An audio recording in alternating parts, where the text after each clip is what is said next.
thank you for coming back to State Champs as we bring you the best highlights from another incredible week of high school sports in the tri-state area. My name is Lauren Plant. And I'm Sarah Davis. We hope you all had a terrific Mother's Day with your mom. State Champs is presented by Lawrence Technological University. I know firsthand what an incredible experience I had playing collegiate sports here at Lawrence Tech. I'm here to tell you that you can too. Recruit yourself to one of the 24 varsity NAIA sports by going to ltuathletics.com. Sarah dropping knowledge. All right, we have a variety of spring sports highlights to bring you from all 3 states, and we're winding down in some of them. So let's get this show on the road.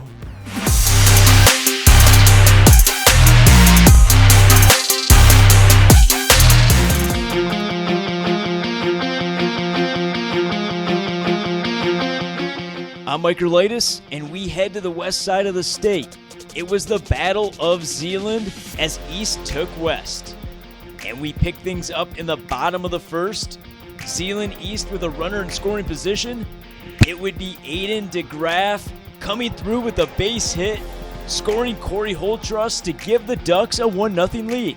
Josh Agar was on the bump for Zeeland West, and he was dealing early. Here getting Trent Linema to go down swinging. Agar had 7 strikeouts in his first 3 innings of work. The Ducks would add more to their lead in the bottom of the third. It's DeGraff once again with the RBI single, scoring Ethan Bosch to put Zeeland West up a pair. But Zeeland East would get one back in the top of the fourth. Josh Agar's brother Jeff, who plays on the other side for East, here with the base knocked to right. Sam Cochran comes all the way to score. The Chicks now trailing 2-1. East threatening in the top of the 6th, but Josh Agar would get his bro Jeff to chase it for the swinging K. They throw it down to first to ensure the out. The Ducks still up a run as we head into the 7th.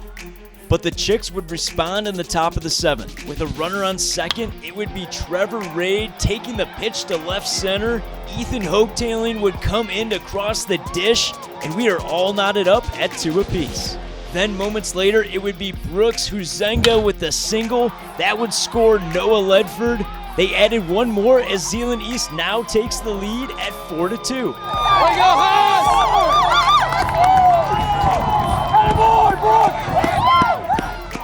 Ethan Hoagtailing in to close it out. He would get DeGraff to strike out to end it as Zeeland East wins a thriller over their rivals from Zeeland West. 4-2 your final.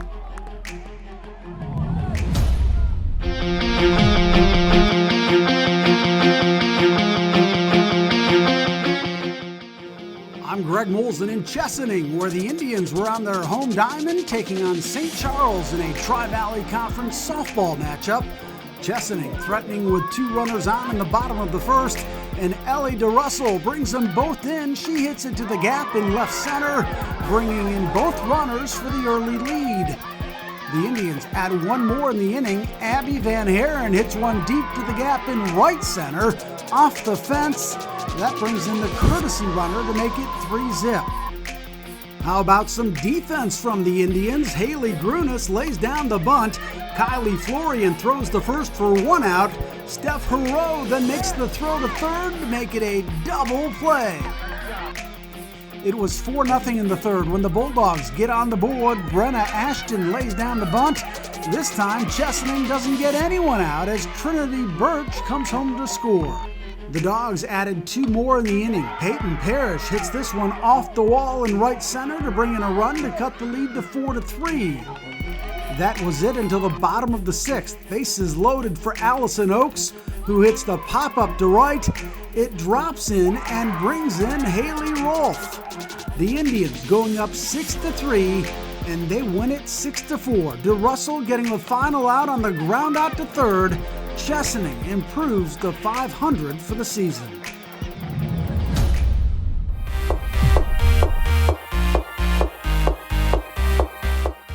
I'm Kevin Trzynski, and we go to Birmingham for this OAA Blue Division showdown in track and field. The Farmington Falcons travel to Seaholm, where the Maples have DAC nominee Audrey D'Adamio running in 2 events on this day. It was rather chilly with no sunshine in sight, and let's keep the feet warming and hit the track. and we start with the 4x800 meter relay. Both boys and girls running at the same time, and we'll focus on the boys first. The first exchange went down nice and clean for the Falcons, and they took off from there. The relay team is made up of Parker Buska, Liam Stacy, Zach Morden, and Reese Lynn. They finished ahead by 25 seconds at 9 minutes 2 seconds, .2. The Falcon boys taking the first event of the day. And onto the girl side of the race, after the first exchange, and a troubled one, the Maples had the lead for a moment, but once passed by the Falcons, they never looked back. Amanda Rasak, Tanisha Deshmukh, Mahumatha Rajaparkash, and Elizabeth Norris finished first by 12 seconds at 10 minutes 55.09. Now sticking with the boys side of the meet, and we go to the speedy 100 meter dash, and it's going to be a battle right down to the end. The top three set a personal best, and it was the junior from Farmington, William Coltrane, taking the crown at 11 seconds 24. Maple Jr. Braden Force just edging out Falcon Evan Martin by a hair at the line for second. Wrapping up with the boys meet, we check out the 1600 meter race. After the first few times around, it was the junior Peter Barrico from Farmington out front with two Maples and a fellow Falcon lurking right behind him. And it would be the junior Falcon coming out on top, and his whole team. Barrico finished with a time of 4 minutes 31.93. The boys of Farmington take the team meet over Seaholm 82-46.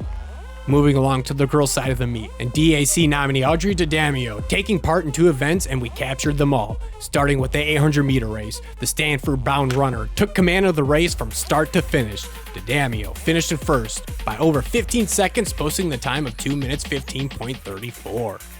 And finishing off with the longer 1600 meter race, the DAC nominee D'Adamio did not disappoint on this day at all. In fact, it was the only bright spot for the Maples. If you don't know her story, you should. The senior suffered a complete tear of the meniscus a few years back before entering high school, and here she is today, dominating the competition. The first place finish at 4 minutes 44. However, Farmington took the team meet over Seaholm 97-26.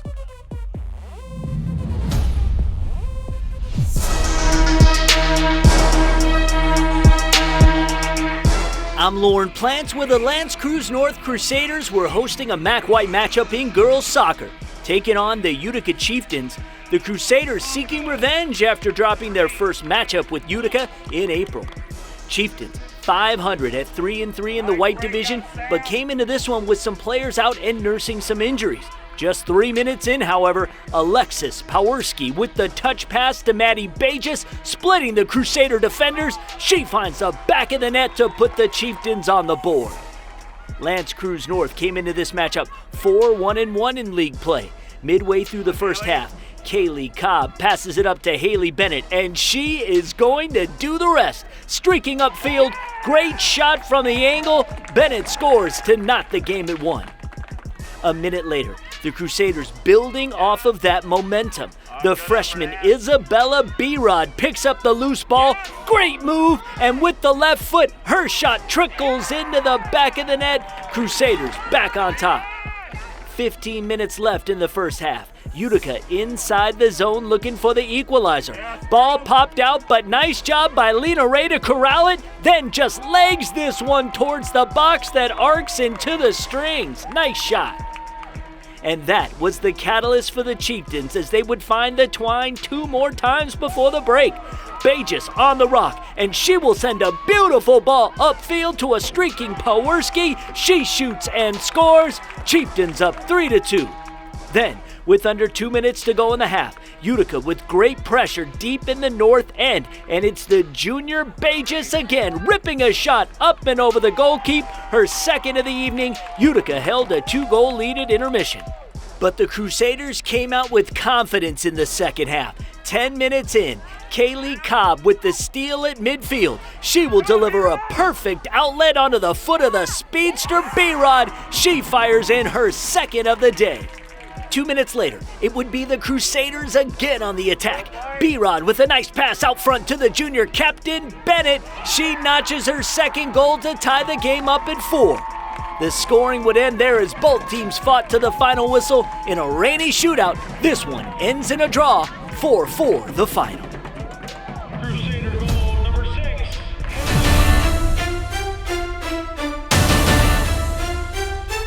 I'm Mike Erlitis. We head to action between two powerhouses in boys lacrosse.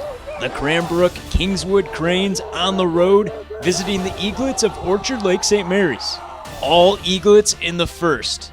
Casey Kujawski slices and dices his way for the goal. OLSM up 3-0 after 1. Cranes looking to get on the board, and they do just that in the second. Josh Ginsty with a great steal and the finish. Eaglets still leading though 3-1 as we head to the break. Later in the third, score now 4-2, but Cranbrook would respond. The lefty Max Burgeon letting it fly. No chance for the keeper on that one as the Cranes cut the deficit to 1. OLSM would answer back with a couple goals to end the quarter. Here's the ladder. The freshman Ben Pozak finds the back of the cage off the wraparound. Eaglets soaring 6-4 after 3. We take you a few minutes into the fourth, now 6-5 after a quick goal by Cranbrook, but the Eaglets put on a clinic with the passing here. Alex Blendia does the honors as OLSM takes a 7-5 lead. The Cranes not letting the Eaglets just walk away with a W. Max Burgeon strikes again with 2 unanswered goals. Here's the second. That's his 4th on the night. We're all tied up at 7 as we head to overtime. The hosting Eaglets refusing to lose at home on senior night. One of those seniors, Casey Kujawski, finds an open Ben Pozak in front. That's the winner as Orchard Lake St. Mary's tops Cranbrook Kingswood in dramatic fashion by a final score of 8-7.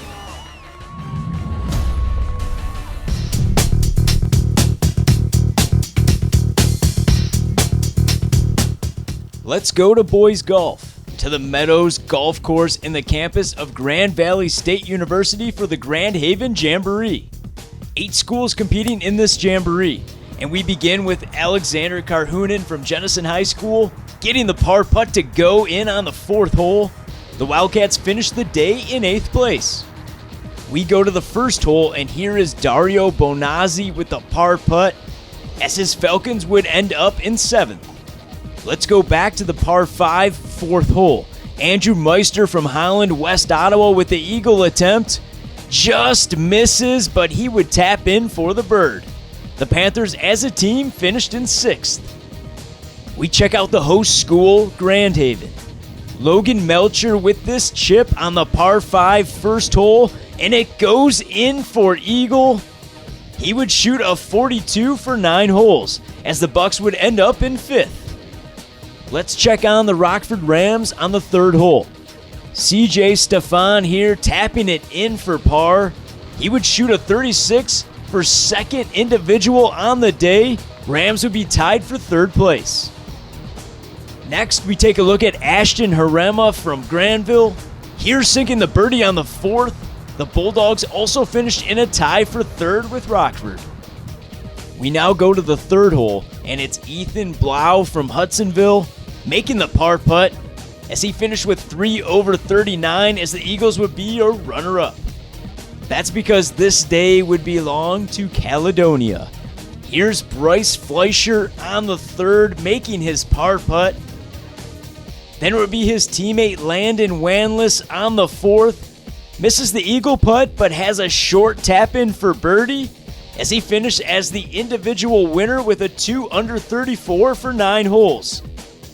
As Caledonia wins the team event by 1 shot with a 157.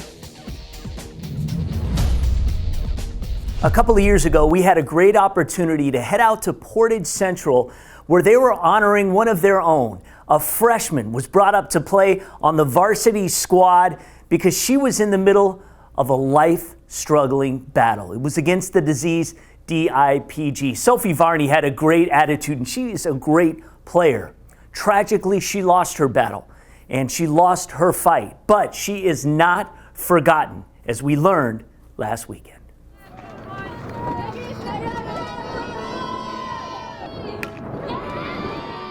There's a saying in softball, sometimes the only thing fair in life is a ball hit between first and third. On a blustery Saturday, May 1st, 2021, the Portage Central community came together for the 2nd annual Sophie Strong Game. We had a chance to cover the first Sophie Strong Game back in 2019, the Mustangs surprising freshman Sophie Varney, who was just brought up to the varsity.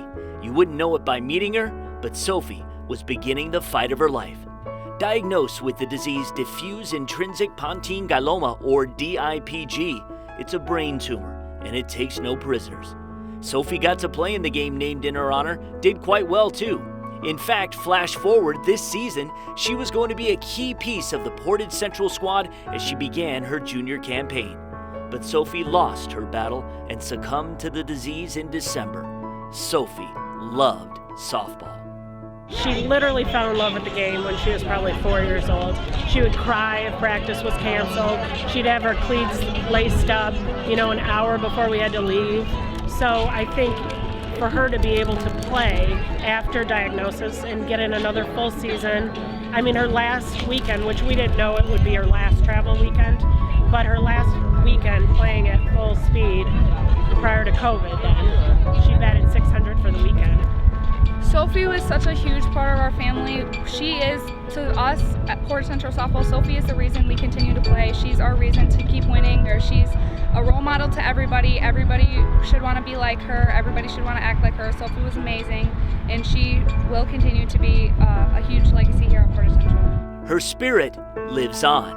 The new batting cages sport a shiny new plaque in front for all to see, a tribute to Sophie and the impact she had on the team she loved and that loved her so much. Money raised for the memorial and the charity dedicating to eradicating DIPG, the Chad Tuff Foundation. The other sports programs here, our PC softball program, her travel team, her friends, her family, everybody stepped up and donated towards the plaque, and we said anything that we were going to go over, we would donate to the Chad Tuff Foundation, and we about doubled what we had intended to raise. I think Portage Central and Lisa Kino have done a lot to embody her spirit in this team, and there's a lot of her hovering around, like the 17 at the backstop and the memorial out front, and the kids put 17 in the dirt sometimes before they bat, and even on her worst days, she was happy to be on the field. The Varney family is steadfast in doing whatever they can to help support the foundation in honor of their daughter, who will live on in the hearts of every life she touched. An annual Sophie Strong Memorial Fund scholarship is being created at Portage Central, and there are numerous other ways that Sophie will continue to impact others. When I look at the future and realize my daughter isn't in it in a physical sense, that there will be some real nice rituals to keep her legacy alive and to keep talking about her.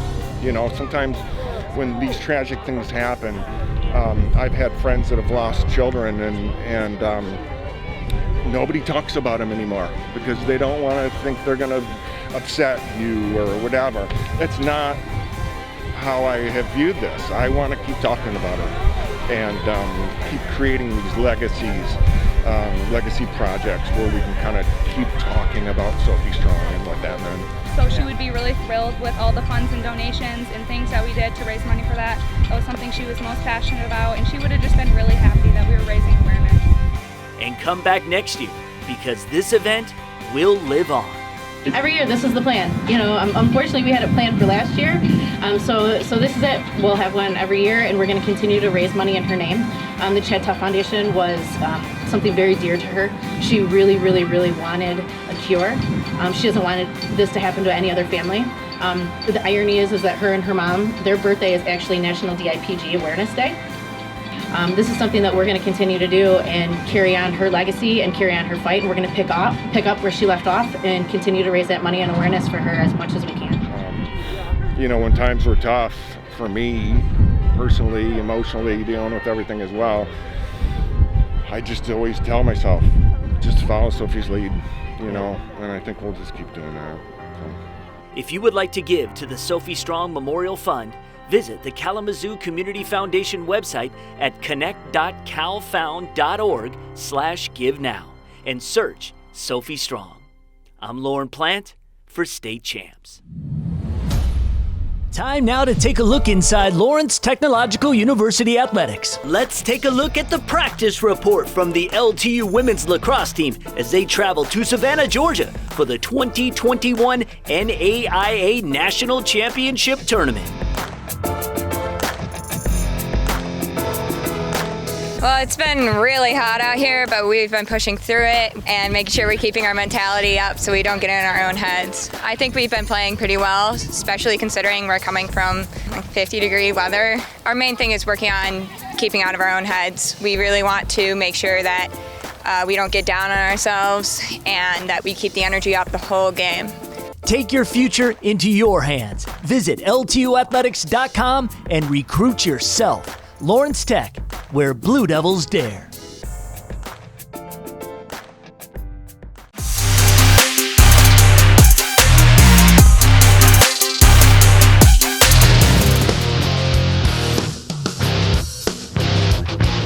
Here we go, boys. At Fort Wayne's Ash Center, Homestead ranked 6th in Prep Baseball Report's 4A state poll, while Carroll ranked 16th. Lefty ace Cole Elkins on the mound for the Spartans, and he was dealing it.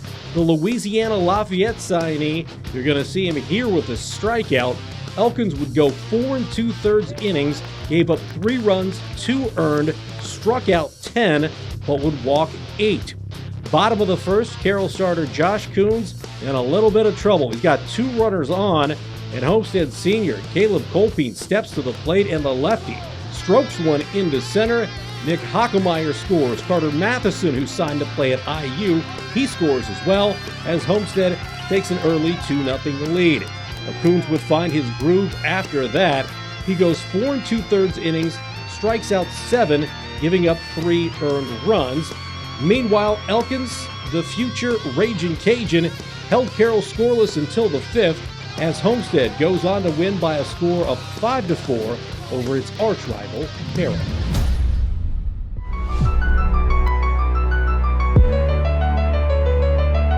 Good afternoon, baseball fans, and welcome to Garrett High School for today's NECC matchup between the visiting Eastside Blazers and your Garrett Railroaders. I'm Glenn Marini in the Fort Wayne area for State Champ Sports.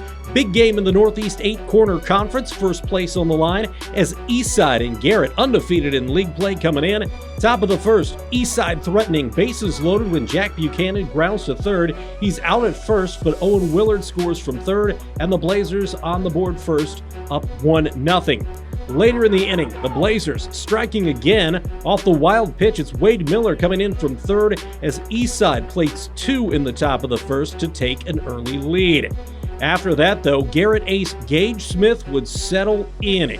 Here in the second, he gets the strikeout, and then you're going to see Smith do it again. The senior would strike out the side in the second and third innings. He goes 6 innings, allows 3 runs, only 1 earned, gives up just 2 hits, while striking out, check this, 15 batters. Not too shabby for the Railroaders ace.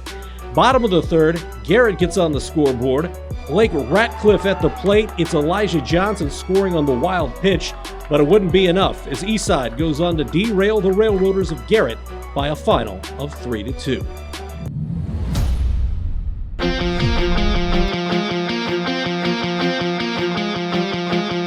I'm Grant Pugh reporting from Terre Haute North, where it's the Big Four: Northview, West Vigo, Terre Haute North, and Terre Haute South in track and field. We start in the boys' 4x800 meter relay with Terre Haute North led by Patrick O'Connor, winning in a time of 8 minutes and 18 seconds. On the girls' 4x8, it's Northview led by Ginnister Grant with a team best time of 10 minutes and 6 seconds. Up next, it's Braden Bender winning the 110 meter hurdles in a time of 14.6 seconds. More points for the Braves.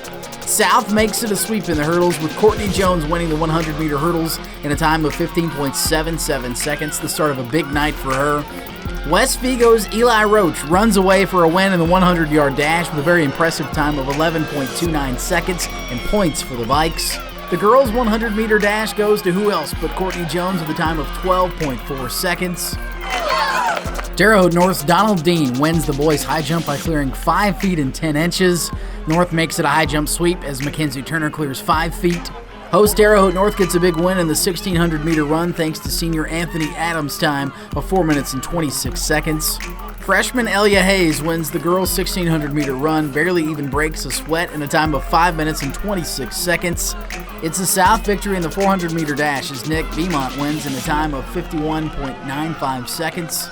In the girls' 400-meter dash, it's Corinne DeGroat winning in a time of 1 minute and 1 second.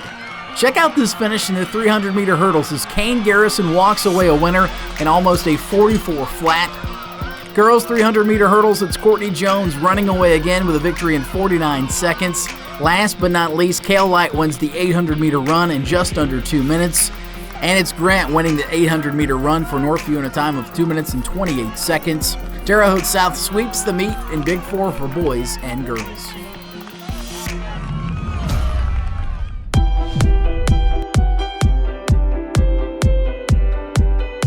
I'm Andrew Garcia from the Hammond area. We have a pair of NCC teams meeting on the girls' tennis courts. Andran goes on the road to face Munster. Beginning in one singles, Addie Clawwitter goes to the two-handed backhand and fires it through for the point. The Mustangs co-captain wins 6-2, 6-1. In two singles, Munster's Sydney Frantel sends one back for the point. Frantel also wins 6-2, 6-1. Moving on to three singles, we find Winai Irfan, the senior, sending one back her opponent cannot make a play on. Irfan comes out on top, 6-2, 6-1. Next up is one doubles. We meet the tandem of Evelyn Rakic and Libby Fesco. Fesco slips one past the opposition for the point. The duo wins 6-0, 6-0. And last but certainly not least in two doubles, we have Emmeline Miller and Anushka Majetti. Majetti ripping one back. Miller and Majetti win 6-1, 6-0. Munster wins 5-0. Did you record an unbelievable touchdown, a game-winning goal, or just a proud parent moment? Then we want your clip. Upload your video to the brand new State Champs Network app so we can feature it on one of our shows and give your player, team, and school the recognition they deserve. All it takes is just a few easy clicks, and every clip that is submitted will automatically be eligible for prizes. Download the State Champs Network app today for iPhone and Android devices.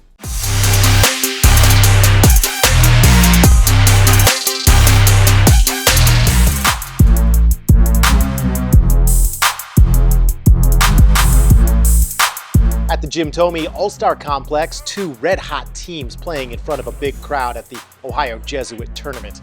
I'm Jeff Heisner reporting. St. Ignatius, winners of 11 straight, taking on St. Xavier, who's making the trip to Cleveland from Cincinnati. Scoreless through the first couple of innings until Sawyer Solitaria goes up the middle. That plates Anthony Pascal. Wildcats get on the board first. Strong outing from Jacob Rocky. The senior left-hander gets Brennan Bereswalt swinging. St. Xavier finally gets to Rocky here. Evan Whaler, the base hit, scores Gavin Vogelgesang. We're tied at 1. Next time up, Whaler, hard hit ball to left field. Max Polinsky going back on it, doesn't come up with it though. Vogelgesang scores. Whaler and St. Xavier starting to flex their muscle, literally. It's 2-1 St. Xavier. Bottom of 6th. Wildcats threatening. What a play by Matt Hartness at short. Gotta go slow-mo. Close play at second. They call him out. St. Xavier gets out of the jam, still clinging to the 2-1 lead. Last chance for St. Ignatius. They load the bases in the bottom of the 7th. The speedy Matthew Gabberti to Hartness. Thinks about going home. That hesitation costly. Everyone is safe. St. Ignatius ties up the game. Bases still loaded. Gabriel Nard lips it to the outfield. Connor Groman, he's tagging, and he's scoring. 3-2. St. Ignatius wins their 12th in a row. Nard the hero. Check out the celebration. Nard with a well-deserved Gatorade shower. St. Ignatius now 16-4 on the year. I saw the outfield was in, I saw the infield was in, so if I could just get a barrel, I think I have enough juice to do the job. And kudos to all my guys. That's 12 in a row now, and it's a huge win. That's a great team over there, and I think we're just going to keep moving up.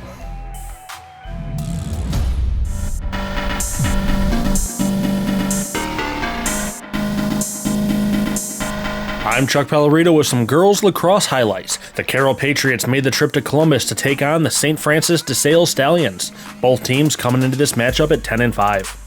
Gabby Mahaffey off the free shot gets things going, attacks the net and a straight shot beats the goalie to the wide side. Stallions up 1-0. Free shots the story for DeSales early on here. Sophomore Ella Dingman takes her chance, one step and a sidearm sling bounces, finds the back of the net for a 2-goal lead. Stallions keeping the pressure on, putting up 5 straight goals before Gianna Kuhl makes it 6-0, gets the pass from Dingman behind the net, crosses and goes top shelf for the goal. Carroll gets a free shot, but good defense from the Stallions, not letting them capitalize on it right away. Lily Puckett gets it to Meredith Sanders. She'll find Puckett again behind the net, and it was 10-3 lead for the Stallions at the break. DeSales keeping their foot on the gas in the second half. Bryn Wakefield finds Dingman behind the net. She gets it out from Mahaffey, and a quick shot makes it 11-3. Rain coming down in the late stages of this one, but that wouldn't slow DeSales down any. Once again, the Dingman to Mahaffey connection working to perfection. That gives us our final score as DeSales beats Carroll 18-5.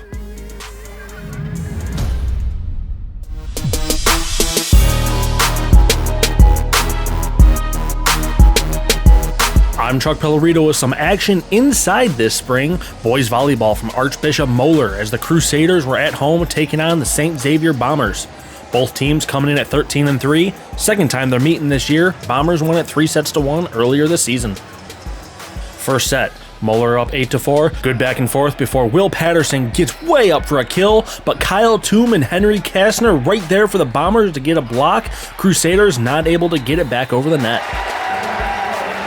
And one good block deserves another. Kastner working off a great set from Seamus McGrath, but it would get thwarted by Matthew Reinhold and Nate Wahi as it falls, giving Moeller set 1, 25-19. Late stages of the second, and Bombers with a 6-point edge.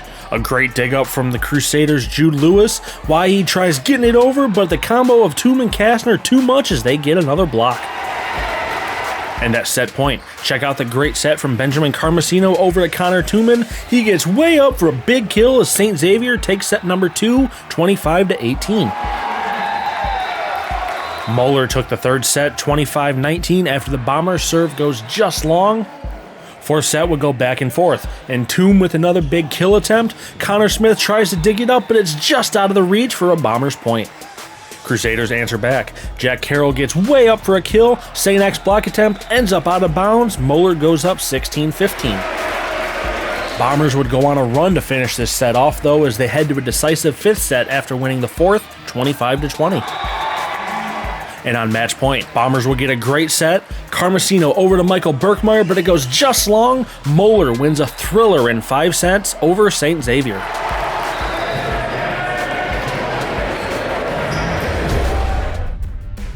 That's it for this week, but before we go, we need to tell you that we film as many as 24 games each week.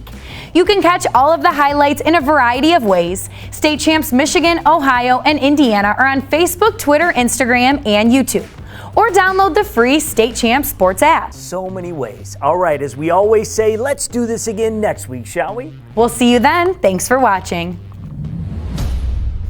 State Champs High School Sports Show is proudly presented by Lawrence Technological University, where Blue Devils dare.